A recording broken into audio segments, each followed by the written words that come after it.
We are here with our player of the game, Mr. Neil Basco, for our interview.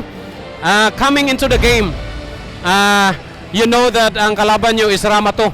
What are the preparations you have made coming into this game? Kumpiyansa ba or the same spirit ang inyong preparation for this game for today? Well, yung aming preparation is hindi kami nagkumpiyansa talaga. Hindi namin sila binigyan ng kumpiyansa kasi bubuhos namin lahat namin ng makakaya upang manalo sa game. Yung aming mga practice pala everyday, so ginagamit talaga namin, no? Yun. So thank you very much.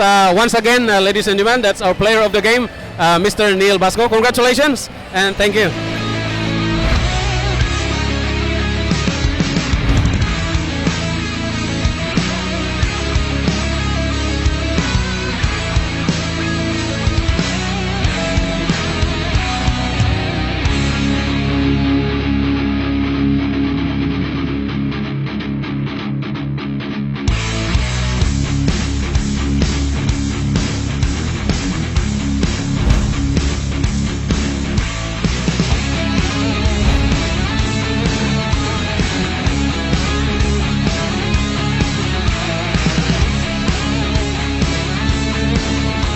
Okay, so congratulations first for winning the game and congratulations for being the player of the game. So I just want to ask, coming off from the loss last week from the Yani Amigos, what are the preparations that you have made? Tinambakan nyo yung kalaban, hindi lang kayo nanalo, pero tinambakan nyo. Ano po yung mga preparations na ginawa nyo for the whole week for this game? More on defense lang po. Defense din. Kasi bagong team po lang po kami. Kailangan pa ng more practice pa po. So, depensa lang. Yung nakita nyo yung malayo na yung kalamangan nyo sa kalaban, ano nasa isip nyo? Hayaan na lang ito or talagang tatambakan namin ito? Hindi, uli. Laban hanggang uli. Laban lang talaga. So, thank you very much. Congratulations and thank you.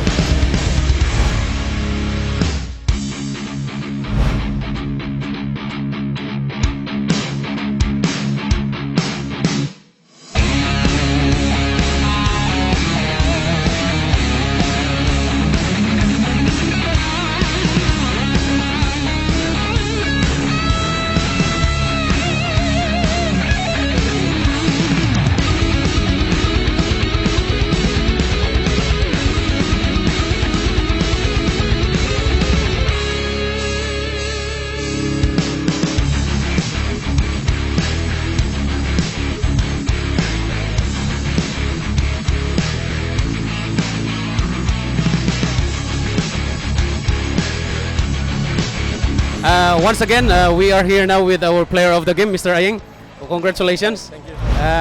Ano po yung mga preparation nyo coming into this game? Because many people expect na talagang bakbakan ito dahil yung pizza company wala pa ring talo at saka malalaki sila. So what are the preparations? Actually, our last practice was last Saturday.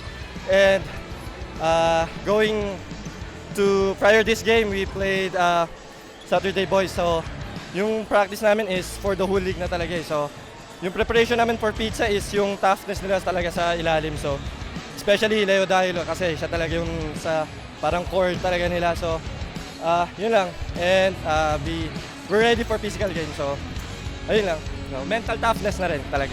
Pero nung nakita nyo na talagang bakbakan na at hindi sila lumalayo, anong nasa isip nyo ngayon?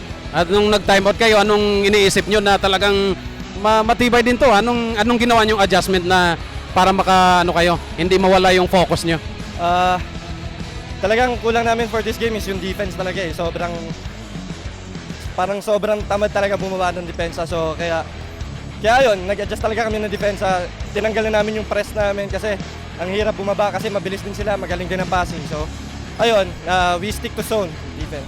Okay, once again, thank you very much, Mr. Aying, for a player of the game. See you next time. And that was our player of the game, Mr. Doria. Thank you.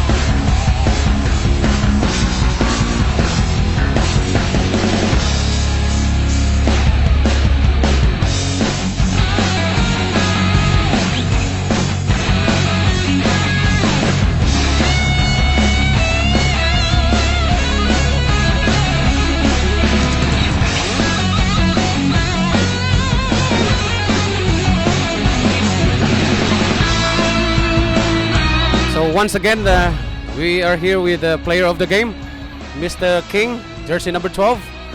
King, congratulations.